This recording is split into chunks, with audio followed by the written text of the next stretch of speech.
Oh, here's something. So I've posted here once, but this was a bit after that post. I had found a new group momentarily. We were playing a seafaring campaign. I forgot whether it was homebrew or pre-written, and I rolled up a half-elf bard named May, one of my favorite characters I've made, and it was our very first session.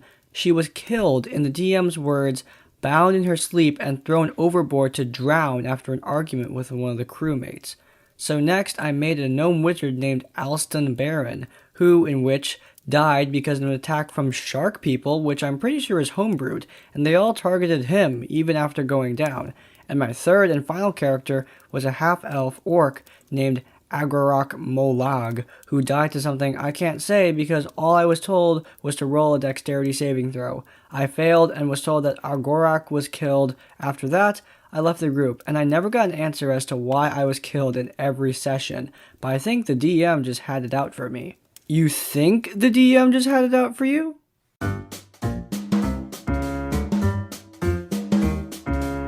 I am a forever DM and rarely get to play, so when my fabulous friend from the other coast wanted to start a cross-country online game, I jumped at the chance. As a DM myself, I like to be sort of a table support person to guide the session along from the other side of the screen. I find it helps the DM focus on making the best possible session they can with the stuff they prepared, which was going well. Groik, my dwarven cleric, was the first to be introduced, and I was told a few sessions down the line that my over-the-top Scottish brogue and the first-person narration helped some of the other players get comfortable hamming it up with their own characters. We had a blast hacking our way through a modified Tomb of Annihilation in what ended up becoming a moderately RP-focused style of game. The original group were either all friends with the DM or friends of friends, and we ended up with an excellent dynamic. Then the monk and the fighter had to bow out, so we opened up the group to a public looking for players option. One player we got, another monk, ended up being a joy to play with. The other, well... As an aside, my fabulous friend is, like me, very much into men. Unlike my dwarven character, however, DM has an audibly effeminate voice. Enter that guy. When I entered the voice chat for the next session after the player call, new guy was in mid-sentence giving the DM advice. After listening for a minute, it became clear that my friend, my DM, my captain, my king, had just literally been mugged at knife point and his phone was stolen and was still DMing this game. New guy was giving him advice on how he could have avoided losing his phone in this mugging. You should have fought back. You just gotta have that alpha energy so they don't want to screw with you, etc. Off to a promising start. Well, the rest of us shut that down pretty quickly, and look, the TTRPG community is full of socially maladjusted people who are using the hobby to learn to be human. Many of us have been there at one point, and we gave him the benefit of the doubt. So we get down to business. DM, you sure you're okay? I'm fine, the guy didn't hurt me, and it sucks to lose my phone, but I just want to distract myself from all this so I'm not obsessing over it. I really just want to run this game right now. Fair shake, good introspection, let's go. The DM ties up some loose ends from the last session, and we make our way to the next town within about 15 minutes. We're plonked in front of a conspicuously bustling tavern, and we make our way into where our new PCs are waiting to introduce themselves. The DM describes the room and asks the new guys to describe their characters. Monk is shirtless and covered in tattoos. That guy is wearing head-to-toe black plate mail, including, in the middle of a tavern, full helm with glowing red eyes.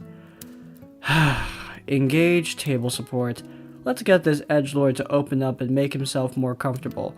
Groik grabs around for the room and walks over to have a grand old dwarven nerd out about his armor. Y'all... I just can't believe I just said y'all. Anyway, I tried with this man. I tried every different angle I could to get him to speak even one sentence. And he's enjoying himself. You can hear it in his monosyllable replies that he's just basking in the attention, but it's just going on too long. I DM the DM. Not shy, not struggling, just clueless. Ideas?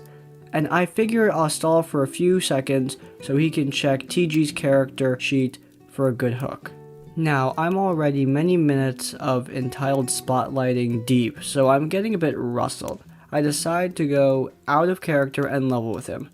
Hey, dude, I've been here for 10 minutes trying to show off your character. You've clearly put a lot of thought into him. I don't need Shakespeare. Just help me out here. We're looking for something to work with that's more than just snooty, quiet dude in spooky armor. Play with me, damn it. So the DM, my knight in shining armor, swoops in with a cringing peasant NPC to tell Milord the next set of armor he commissioned will be ready tomorrow. No bite.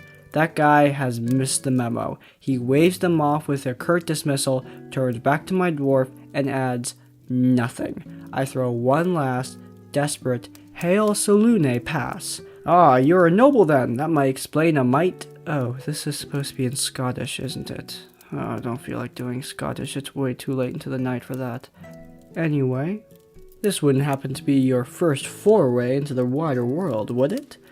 And in his longest in-character utterance so far, he replies, I don't see how my personal history is any of your business. Okay, now I'm pissed, but that's a whole sentence, so I channel it into my cleric. Ah, go boil your head in that great soup pot you're wearing, would you? It's only a quarter after the bell, polishing your armor. Will you at least do me the kindness of sharing a drink and a chat? Oh, he didn't like that. Now he's pissed, but I've shown him a new trick. No, thank you, but if you're so fascinated by me, perhaps I should give you something to polish, winky face. Nope, that's a hard no from me, bud. I have Groik cuss him out and stomp off to join the rest of the party as they start talking to the monk with the cool tattoos. Monk is a genuine delight, who immediately gets into his own edgelord character with the mysterious mystic ink and hidden pain. But he gets it. He's cagey but drops hints. He wants to play the game. In the end, that guy didn't get the difference after seeing it play out either.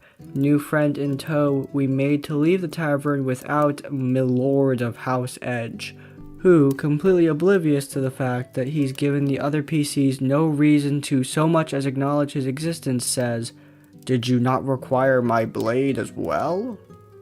The DM showed us the chat logs from after the game, where this man had complained, loudly, about the other players ignoring him for the rest of the session.